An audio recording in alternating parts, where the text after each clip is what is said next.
Welcome to the Consulting Leaders Podcast, where we talk about the business of consulting. Whether you're looking to grow your practice or learn from the stories of leaders in consulting, you're in the right place. I'm your host, Guillaume Jouvencel, ex-PwC and co-founder of GTM Marketing. Join me as I interview the best consultants in their niche. Let's get on with the show.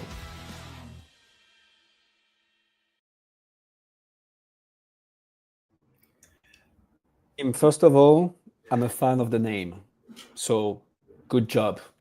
Well, thank you. Before you got known for the what the fuck roadmap, you were building and leading agencies yourself. So Yeah. What pulled you into guiding other founders on growth instead of keep on growing and building your agencies? How did you get into this? Yeah, so I exited my last agency and stayed and had to stay with the acquirer for a year. And after that, I didn't love not being the CEO. As a matter of fact, I hated it. So I left, didn't really know what I wanted to do, and so I did some interim VP of e-commerce stuff, did a bunch of consulting to startups, and it was all fine.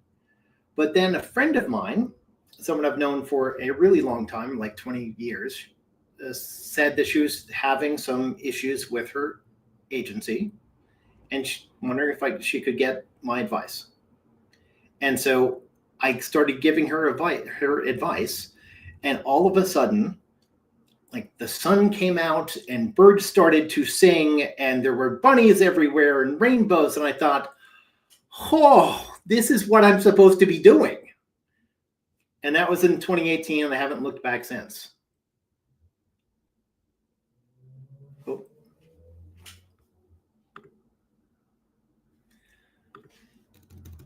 I can't hear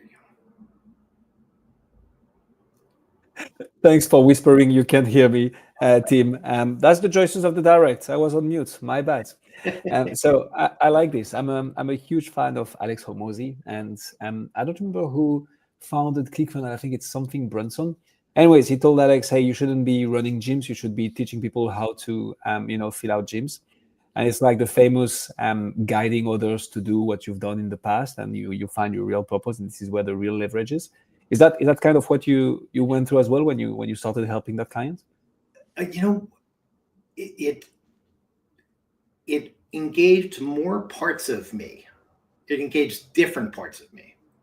I'm a dad. I've got 5 kids, so I've spent my I've spent my life, my adult life, guiding them. My first job out of college, I was a high school teacher. So, really, these are teaching is something that I have always loved. And I did plenty of it inside of my agencies, but it was so much more interesting to me to coach somebody whom I had lived their experience.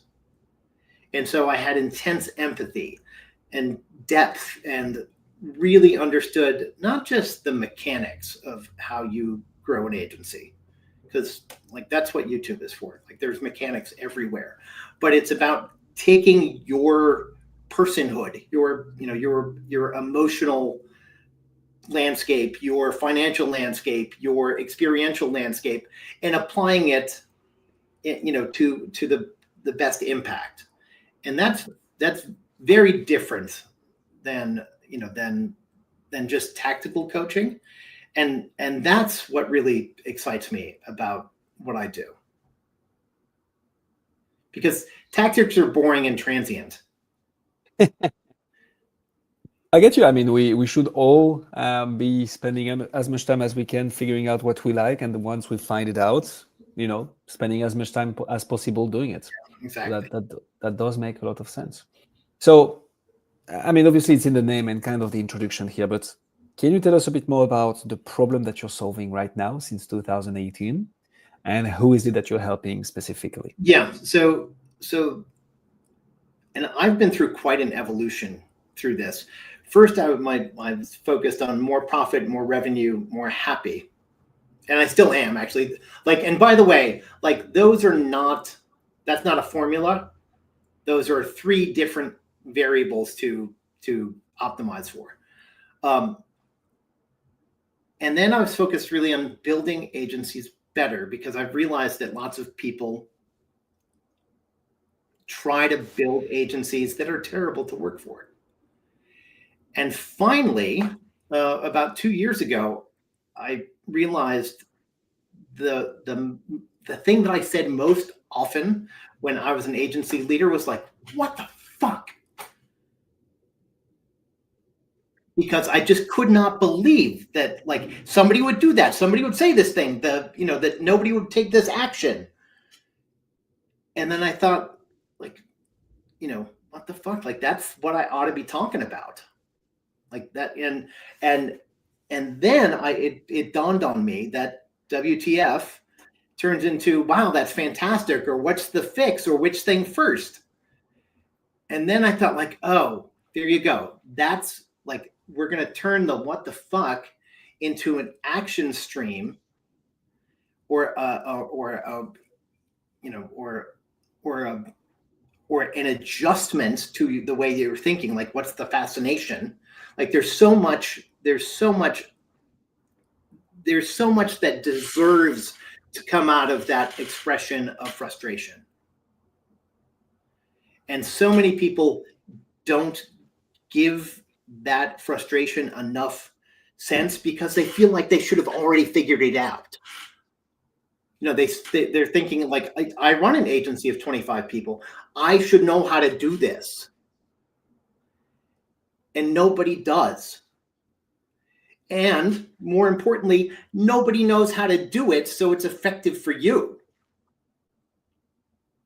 And so the entire thing that I'm trying to build is a highly emotionally attuned, effective way to grow a business that feels right to you.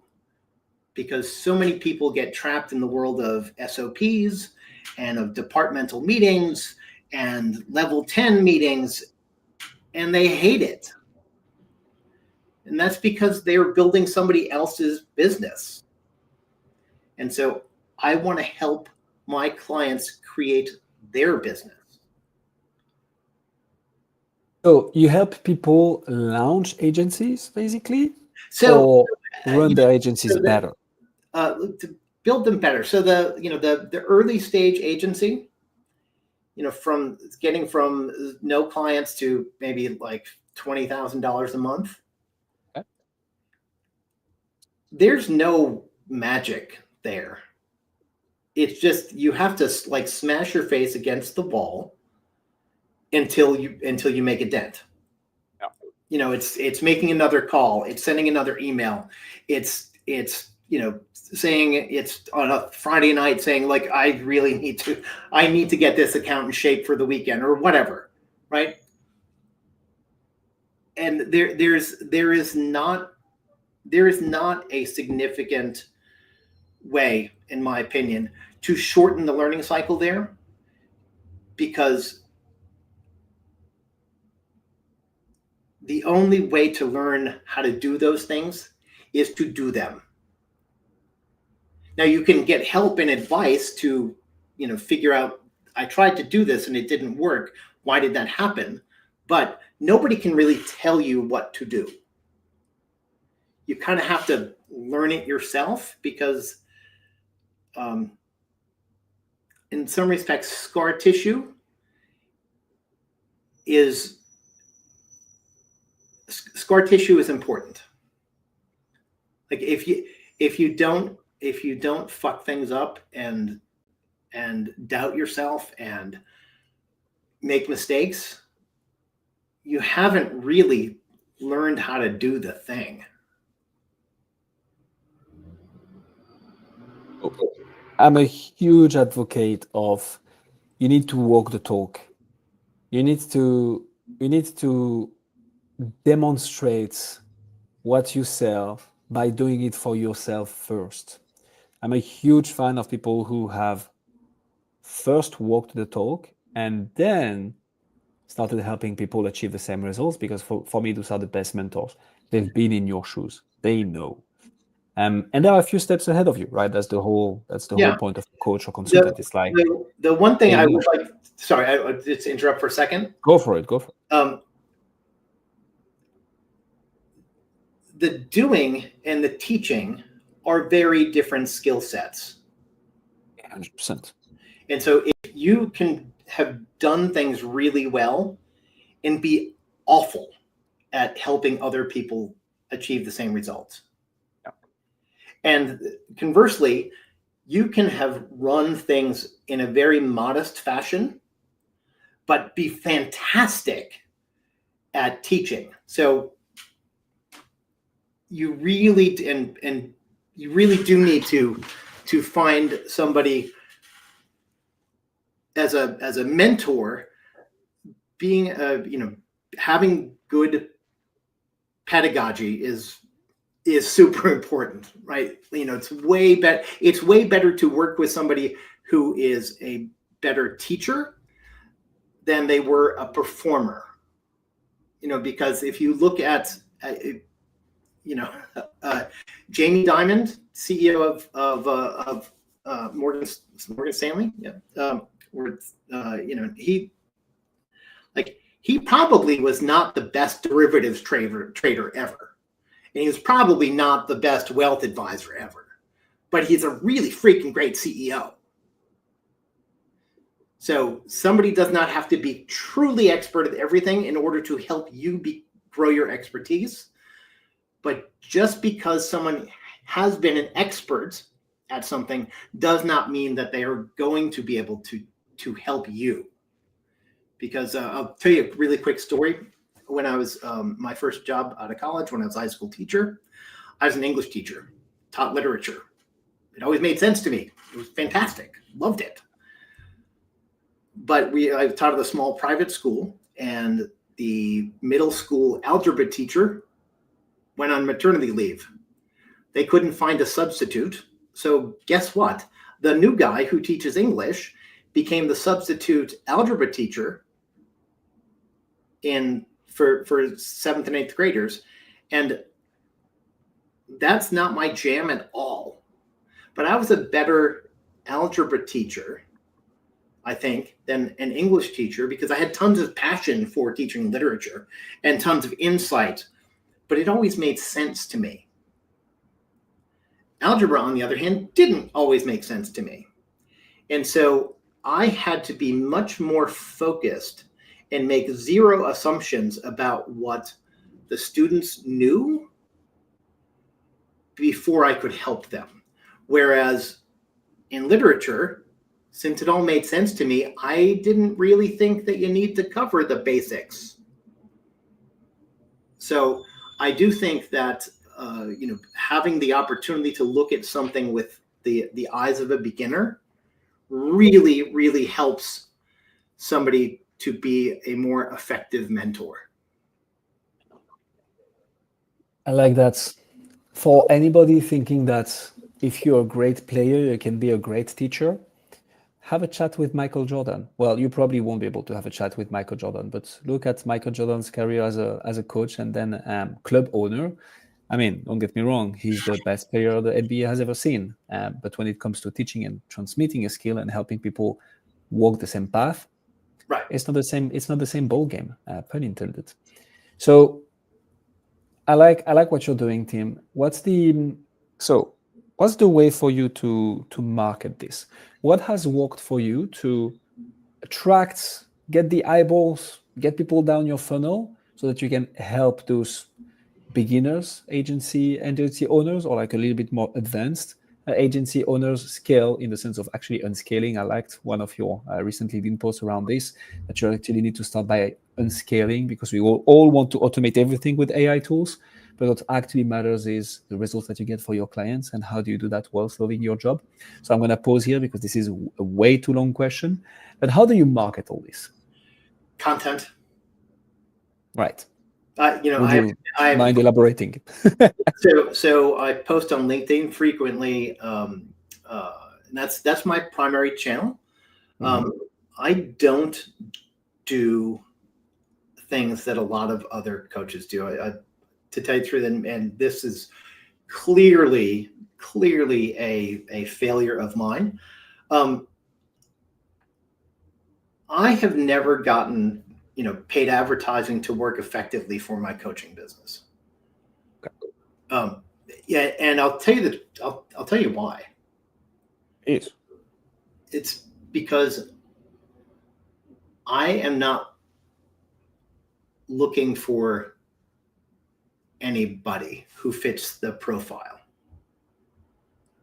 And the failure of advertising in some respects is because it is a frequency-based mechanism and it is a attention-grabbing mechanism. In order for your ads to be effective, they have to be something that gets in your face. And I have really discovered that the people that I have had the most success with are the people who think, oh, that makes sense. Not people who are thinking, oh, that's the answer. So very different. Someone who thinks like, oh, that resonates with me versus somebody who thinks, oh, this is the prepackaged solution that someone's going to hand to me and I will know what to do with it. So, tell me how you make this work on LinkedIn. Because, so I think you named it, right? At the end of the day, what we do with marketing is we just grab attention, trigger curiosity, and build trust. And once you've built that trust, you try to keep it. So ads is a direct response channel, right? Which is why a lot of B2B coaches and consultants, well, B2B coaches do, consultants a little bit less, because just transforming a Facebook ad, a 30 seconds video into a sales call and closing multiple six-figure deals out of this is tricky. That's typically not how it happens. No. So how do you do content on LinkedIn to hook attention, trigger curiosity, build trust, but also get people to take the next step, right? Because at the end of the day, you can get millions and millions of views, aka the vanity metrics, and not get anybody to raise their hands to say, hey, team, help me out here. So how do you go about LinkedIn content? So there's a couple of ways. Number one, almost every bit of content that I create is made with the intention of providing value, of being helpful, and sharing something that I have seen, experienced, noticed, and also providing context. What does that mean? And to be honest, there's not a formula there. That's just, it's mostly consistent. It's consistent approaches. The other thing that I really like to do, and this is something that can be super time consuming, but getting into commenting on other people's posts on LinkedIn. And not just great point or whatever. I mean, sometimes that's the right thing to say, but trying to create a discussion. And that helps you stand out, because not only do people get to understand what you say, but they also understand how you formulate a response, how you engage with people. And this is a big part of what I consider, what I call, one of the primary things that agencies really need to do is expose their vibes, vision, and values. Because the best clients are the ones who they're not trying to understand who you are, and they're not trying to vet you. What they're trying to do is understand if the connection is two-way rather than one-way, because anything that you read, any content that you read from somebody, you're creating a vaguely parasocial relationship, right? So you put out content, and people are like, oh, this guy seems smart, cool, and then when they talk to you, they're not necessarily asking you what you think about things, because you've already expressed that. They don't want to know, or they're not going to be shocked when you say particular things because they've read about them. And they're not going to be shocked about the things that you think are important because you've already posted about them. What they're really looking for is, does this connection really exist? Or is this person just good at marketing? So, okay, so many golden nuggets of knowledge here. First of all, I think that if you're great at marketing but terrible at products, you will make money. You will just not make lots of money, and you will burn trust as you go. So it's great to be great at marketing, but you might as well just market a great product. Closing the parenthesis here. What I've learned about LinkedIn, because I know that's something that a lot of B2B coaches and consultants and agency owners are looking into, because there is 1 billion active users over there. The thing about LinkedIn is that it is a networking platform. So it is not really working the same way TikTok and Instagram will, in the sense of you need great content to begin with, but what you need on top of that is to network. The LinkedIn algorithm is literally encouraging you to go interact with other people's posts, leave a comment, not an AI comment, by the way, like the post, repost, and get those people to engage on yours as well, and you grow like this as a network. So whilst you post content, you mentioned that you were trying to start a conversation. Is that how you do it? By actively networking, commenting? Now what's really funny is very, very few people come to me through LinkedIn. That's where they learn about me.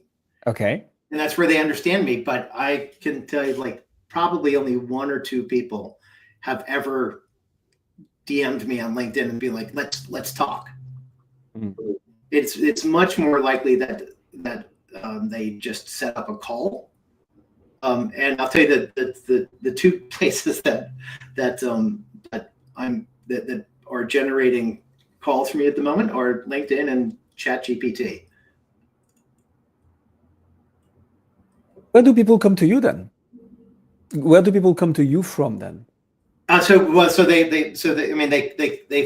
discover me and understand me on LinkedIn, and they come in, and when those people are super well qualified, the people who come to me from ChatGPT, honestly, are less qualified, because they have asked a question like, who are the best agency coaches? And I'm on enough lists that people reach out. But those folks, and I think this is really interesting. Those folks are to this point have been less close to buying than the folks on LinkedIn. Information gathering stage, I guess. Yeah. Yep. Makes sense. So I find this interesting. So LinkedIn is your unique content platform. The other, I have a newsletter. Okay. That's the agency inner circle you see there in my background, and I'm shameless plug, www.agencyinnercircle.com. Subscribe. Comes out twice a week. I write it myself. There's no AI. It's funny.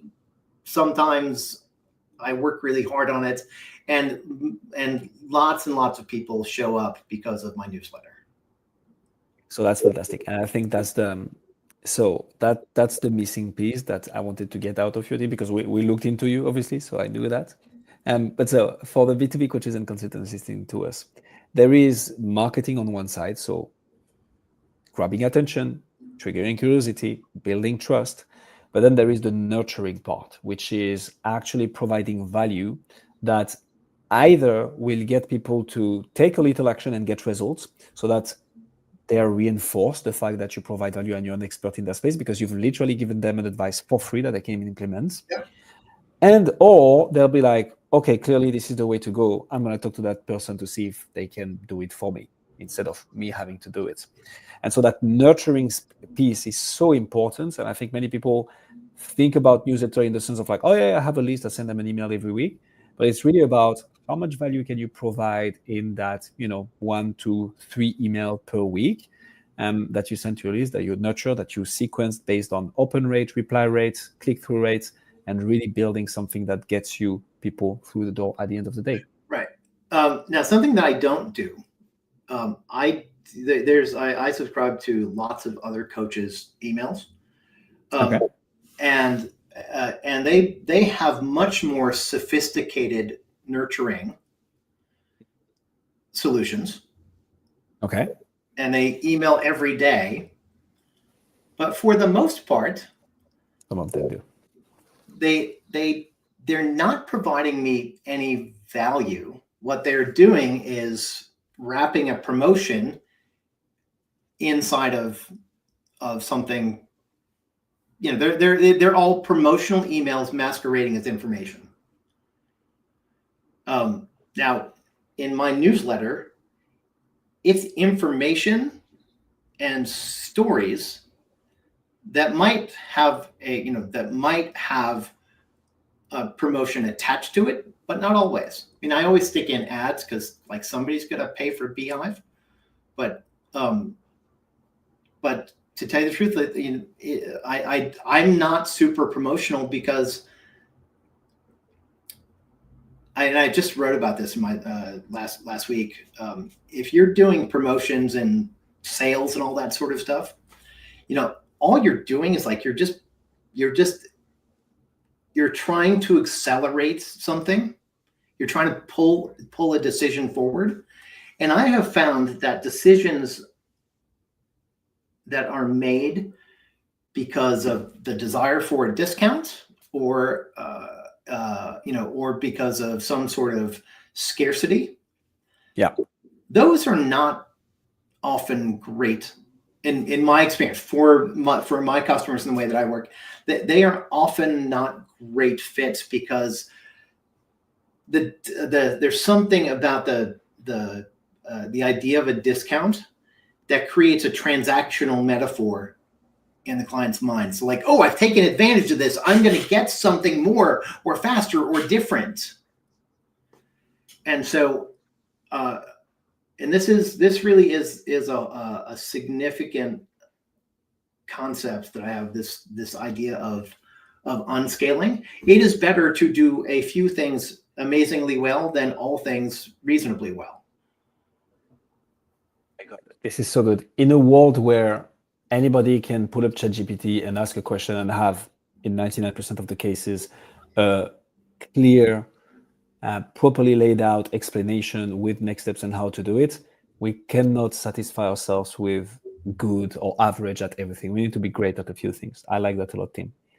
So given that, and so there are so many things to say. I like the point around the coach as well. Now, I guess it's all a numbers game, right? At the end of the day, I'm subscribed to a few newsletters of agencies coaches, actually, interestingly enough, Tim. And yeah, I know I have one in mind right now that is literally sending an email every day. But there is a kind of like email fatigue, like I'm opening 1 in 10 maybe now, and it's not providing me the value that I would need, I think. So it's always a balance, but I guess that they have a large list, which means even if they get a lower percentage of people to reply and take action, maybe the math does add up for them. I don't know. So it's a numbers right. And these people are all smart and they're working their business in the best way for them. Absolutely. Amen. 100%. So tell me a bit more about your sales motion, Tim. How do you get people from, okay, you've created awareness and trust on LinkedIn. You've nurtured them, or they found out about you from ChatGPT. Yeah. You've nurtured them via email for weeks, months, years. This is also another dimension, by the way, guys. It does take time to gain someone's trust and to get people to take action. So they've gone down the funnel. What does it look like afterwards? They book a call with you. How do you go from awareness, like eyeballs, to SOW, letter of engagement? Yeah, so it all depends on the scale. So I have some programs that are not really coaching; they're more consulting, and those are things like I call it Demand OS, where we help people figure out what their vibes, vision, and values are. And then we sort of deconstruct that and turn it into visibility. And that's sort of a team-based, where I'm walking them through a series of steps so that they can take action on their own. And then there's my group coaching, which is for smaller folks, for folks who are probably in the under 70 or under $50,000 a month. So on the group coaching calls, it's a half-hour call. I diagnose, provide value, give a short pitch, and I never ask anybody to make a decision on the first discussion, ever. I used to do that. And again, it could be right for some folks, but what I'm offering isn't transactional. And so if the only time they're going to close is that first call, and they're making a decision under duress in some respects, in front of my very persuasive, very handsome face, that's not how I want it to work. I want them to choose to work with me because that's their best option, not because I had the right thing to say to get them to say yes. And that's a very personal decision. That's not right for everybody, but for me, I found that decisions that are made with some space are better than ones that are made in the moment. That's the business version of what I tell my kids when they go off to college. Like, nobody's ever made a good decision after midnight. And it's true. Like, and very rarely have people ever made a good decision inside of a one call close. So interesting. And by the way, I'm open to discuss this. Like, I'm just telling you, like, no, but that's good. Right for me. Yeah. No, but the question is, like, how do you do it? And clearly, I mean, you're being successful at it. You've been doing this for 7 years now, almost 8 now. So the reason I'm saying this is I like your approach. I like it a lot. And I think we live in a trust recession world. So trying to push people into making a decision, in my opinion, is not the way forward. That being said, when someone consumes your content for years, engages with you, reads almost every email, implements some of the advice that you give, get some results from it, before they ever talk to you, before they ever get into a call with you, when they get into that first discovery call, because this is what happens for a lot of people, like, they get into a call only after consumed dozens, if not hundreds of hours of content.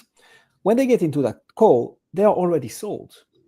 It's just like about the logistics of it. And then it's like, okay, how do we make this work? In which case, in my opinion, it does make sense to potentially get yes.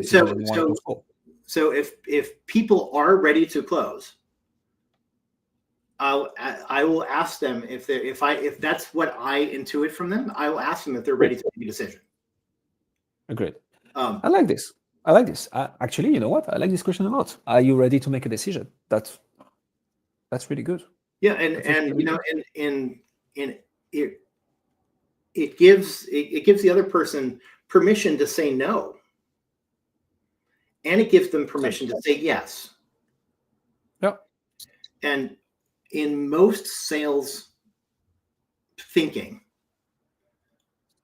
all you're trying to do is get somebody to say yes. And if they say yes enough, when you throw the price in front of them, they're going to say yes again. Right? That's sort of the underlying assumption. Whereas I think it's really important to give people the opportunity to bail if they are not on board or if they're not ready. And if they're not ready and they come back, the discussion turns into, cool, why aren't you ready? Like, what's in the way? Is it that you don't understand, you don't trust, you don't have the money, there's chaos other places? Like let's just, we might not be able to solve it. If you have no money, it's very hard to pay me. And as I mentioned before, I have 5 kids. So I need to get paid, man. Like they are not cheap. Whew. I hear you. As an agency owner myself, I do hear you. Yeah. So once you've built that trust, once you've had that conversation, once you start working with someone, Tim, how do you retain your clients? Because I guess for B2B coaches and agency coaches, that's the crux, right? Because at the end of the day, information is, once people have information, they implement it, they've learned it, it's done. How do you retain? How do you keep people engaged? How do you keep on providing value on a month-to-month, year-to-year basis once you've started working with a new agency? Yeah.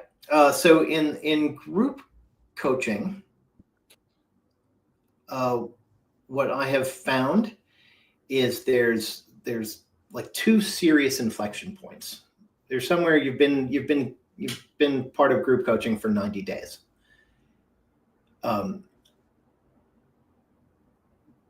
And then at that point, like you suddenly understand more stuff, and you're thinking, okay, well, great, there's nothing else to do. So what I do at that point is I often ask people, okay, what are,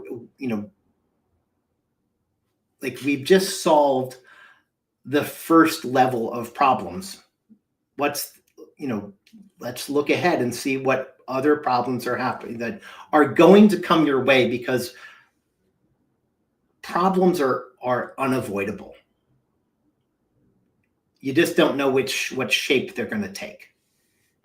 And if you avoid one problem, you've just opened yourself up for another one. But that's why you're the CEO. Like your job is to solve problems. So understanding that there's this sort of mastery that happens after about 3 months, and people might want to leave then.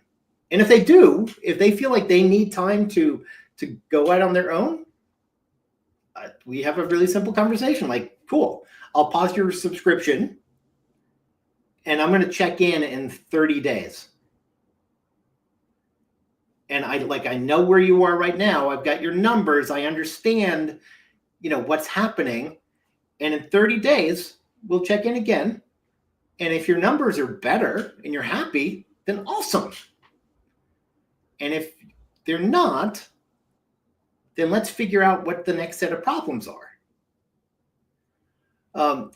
And then in more sort of in bigger programs, it really is. And we build this right into the contract. We have they're usually 6-month contracts. So there's 2 months of discovery and initial implementation. There's a month of optimization, and then there's a couple of months of redirection, coaching, all that sort of stuff. And at each one of those points, they can cancel the contract. They can end the contract right then. At those 3 inflection points. But then what happens is at the end, they have largely become used to this new normal. I've taught them things, they've got new structures, they've got new processes, they've seen results. And so then they want to know what's next. Yeah. And at that point, it's really, it's just a matter of like saying, okay, let's figure out what's next for you. And what I really, really like about this is that, I do have to bring it up, when the contract's ending or when we get to a particular inflection point. I do say, like, we agreed that, at this point you could bail. And for the most part, people are like, no, please, no. But when we get to the next thing, this actually opens up a much deeper relationship, because we've solved that top level of problems. And now we're going to get to the good stuff that is truly transformative. like they've had a transformation in my demand OS or sales OS pieces. Like their demand creation is way better, or their sales process is way better.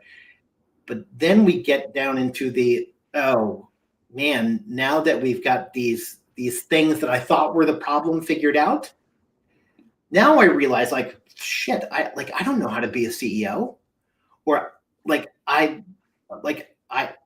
don't like these people on my team, or like we've had these people working for us for a really long time, but like I don't know if they're in the right seat. And then when we get to that point where people are thinking, oh, now that we've solved our stuffy nose, like we don't have a stuffy nose anymore, but I get to think, like, are they really healthy?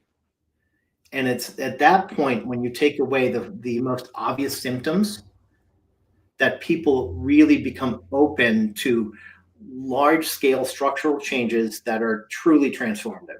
And that could, those things can be as simple as, they can be, getting rid of or adding services. It could be, leaving a market. It could be entering a new market, or it could be like, oh, we are totally the wrong shape for what we are really trying to do. And ideally, in that, if you're in group coaching, that first 90 days, or in the larger things at the end of 6 months, like you are now way more clear about where you're trying to go and what you actually want to accomplish, because you've taken away all of that fear that I don't know what to do, or that symptom that bothers me that I can't think around. Where would you say your biggest challenge is right now, Tim? In the sense of, what's your current what the fuck? What's your, once I, crack that nut, I'm gonna be able to take my business to the next level? Yeah, there's two. There's two. Number one, and this is, I'm actually sort of like healing myself in some ways. I'm currently building a tool that reviews sales calls against a bunch of different metrics, and I've been reviewing my own sales calls, and I've found that I get too excited about helping, and so I go into like diagnosis and problem solving mode right away, because that's what I love to do. And as I was just looking this morning after my last 5 sales calls, I didn't get to the pricing and impact until way later in the call, and that's because like with 5 minutes left, and that's because I got too excited. So number one is I need to rework through my structure, and then the other thing that I need to do. And this was a conscious choice a couple of years ago. I had a team that a full-time team, and then I got rid of most of them. They're all hanging around still, but they're all part-time or and it wasn't necessarily because of business conditions, but it was much more about my management fatigue. Like I got tired of managing people. I've been doing it for a long time, since I think my first management position was in 1993. Yeah, I'm really fucking old. And so I stopped. So I intentionally gave myself a break there, but now there's more stuff that I want to do. There's things that I'm really excited about, which, by the way, the things that I'm really excited about are using lots of AI tools to give you the diagnosis, or to remind you of what your diagnosis is, and to help guide you into what the the thing that you really need to be working on is. And then after that, that becomes a human discussion rather than an AI discussion, because AI is awesome at so many stuff, at so many things, but it's not really awesome at saying like, oh shit, yeah, like I understand, like you're a little bit afraid of doing this, you've had a bad experience doing that, and the market is all fucked. So like we gotta remix this in a different way. And AI is really good at diagnosing what problems are, not so awesome at defining what the best solution for you is.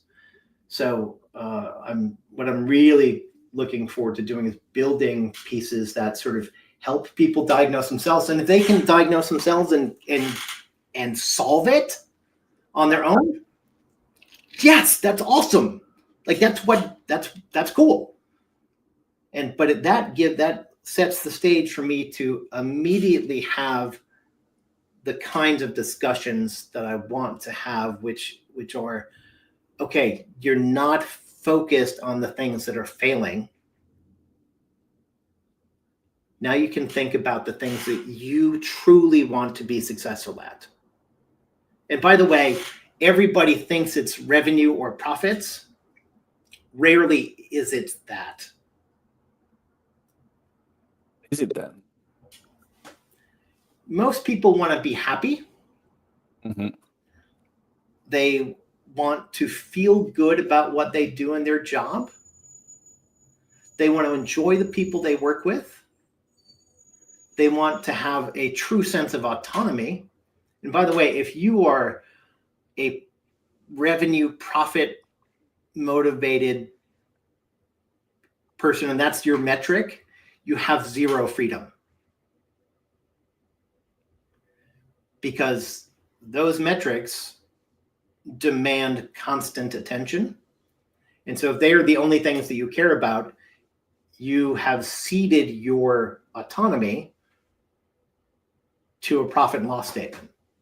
And very, very few people want to do that. Most people want the opportunity to be creative, to expand, to contract, to adjust, to change. They want to be free to experience the things that they want to experience. And if your only success metric is a profit and loss statement, you don't have any autonomy. Amen to that. Tim, ladies and gentlemen. Tim, if people want to find out more about you, see what you do, where should they go?